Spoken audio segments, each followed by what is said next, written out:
brightest day, in blackest night, no evil shall escape my sight. Welcome to Watch Mojo, and today we're counting down our picks for the top 10 DC legacy heroes. No, I'm my father's son too. I'm Robin. For this list, we'll be looking at the greatest and most successful or compelling characters to ever adopt the mantle of an existing DC hero. What's your favorite DC legacy hero? Let us know in the comments down below. Number 10, Donna Troy, Wonder Woman. Diana Prince, aka Princess Diana of the Mascara, is and always will be Wonder Woman in our hearts. But after acknowledging that, it's worth recognizing the accomplishments of Donna Troy, the one-time Robin equivalent to Wonder Woman, Wonder Girl. Her story has been retconned a number of times over the years. She's been Diana's kid sister, a human orphan taken under Diana's wing and imbued with Amazonian abilities, a ward of the Greek titan Rhea, and later Amazonian again. During the events of 1 year later, however, this wayward character was finally given her chance to briefly take center stage as Wonder Woman, proving herself worthy of the title, if not equal to her predecessor. Number 9, Ryan Choi, the Atom. Ryan Choi isn't the first successor to the mantle of Atom. In fact, he's technically the fourth. Ray Palmer is the Atom that most people are familiar with, but he actually took over the role from a golden age character by the name of Al Pratt, who got a second lease on life in 2011 as part of the Earth 2 storyline. During Ray's tenure, the identity was also briefly taken by a third Atom, Adam Cray, but he's really a footnote. Ryan Choi, a brilliant scientist and longtime ally protege of Ray Palmer's, is the legacy Atom readers deserve. First and foremost, a scientist at heart, which is what being the Atom is all about. Number 8, Jason Todd, Robin. It's not easy being Robin, and that goes double for any ward unlucky enough to don the spandex tights after Dick Grayson, Batman's original sidekick. Damian Wayne might have Jason beat in the terms of bad behavior, but as the second Robin, Todd nonetheless tops Bruce's son in terms of legacy, which is funny to say because fans originally hated him so much that they literally killed him off via popular vote. An angsty and brooding Robin, Jason was brutally murdered by the Joker, an event that would shape Batman's character moving forward. Jason Todd has since been resurrected and really come into his own as the rebellious vigilante anti-hero, Red Hood. Number 7, Jaime Reyes Blue Beetle.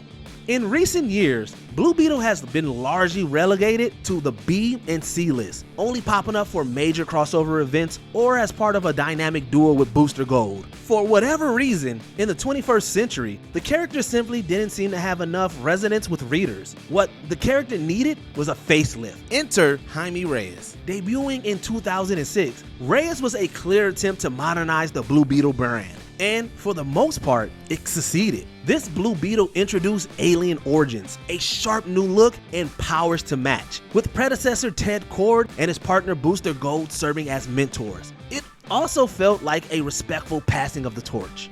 Number 6, Tim Drake, Robin.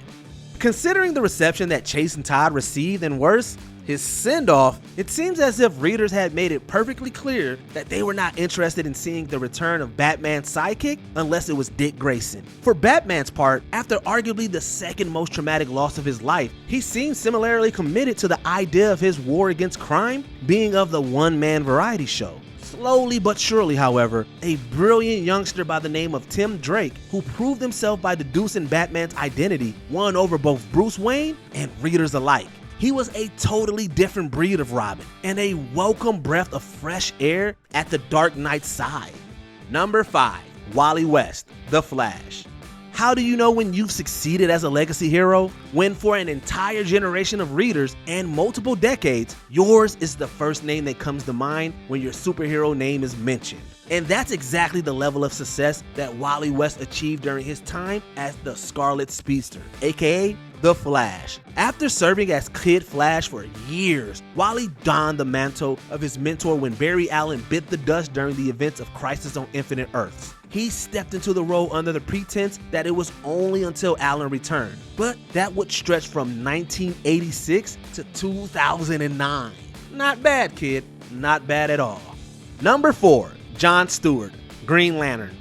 Readers never really asked for a second Green Lantern. And considering how badly the first backup, Guy Gardner, flopped, John Stewart had the odds stacked against him. But DC's very first black superhero soon proved himself to be every inch a Green Lantern.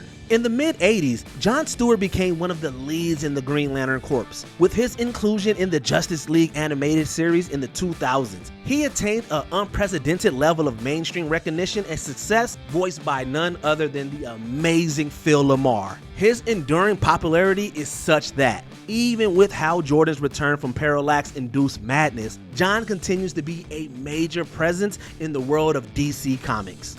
Number 3. Ted Kord, Blue Beetle. For modern readers, Ted Kord might feel like a relic of a bygone era, but trust us, his blue duds and reliance on various gadgets look downright futuristic compared to the original Blue Beetle, Dan Garrett. You see, Blue Beetle was created by Fox Comics and subsequently owned and published by Charleston Comics, whose characters were eventually absorbed by DC. Blue Beetle dates back to 1939, and Dan Garrett was the sort of popely hero that fit the times. Ted Kord was originally introduced as a pupil of Garrett's, but he would go on to eclipse his mentor in the public consciousness, becoming, in the eyes of many DC readers, the quote-unquote original Blue Beetle. Number 2. Hal Jordan, Green Lantern. Young readers might be unaware, but Hal Jordan is not the first Green Lantern. That distinction goes to Alan Scott, who was admittedly very different from the heroes who would later bear his name. Scott, who debuted in 1940, got his powers from a magical Green Lantern that would talk to him, a history that would only be retconned to fit with the whole Green Lantern Corps years later. Though we feel for this Golden Age hero, there's no denying the appeal of the legacy hero who came after him. Hal Jordan and his extraterrestrial ring commanded the attention of not just a new generation of readers, but many more to come. Before we continue, be sure to subscribe to our channel and ring the bell to get notified about our latest videos. You have the option to be notified for occasional videos or all of them. If you're on your phone, make sure you go into your settings and switch on notifications. Number 1. Barry Allen, The Flash.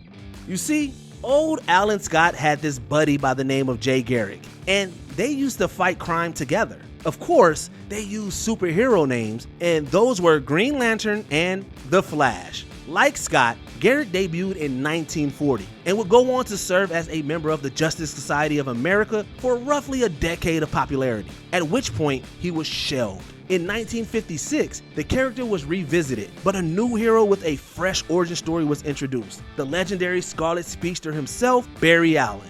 Garrick would continue to get nods in later comics, but Allen far surpassed him in popularity to become arguably DC's greatest legacy hero. Did you enjoy this video? Check out these other clips from WatchMojo, and be sure to subscribe and ring the bell to be notified about our latest videos.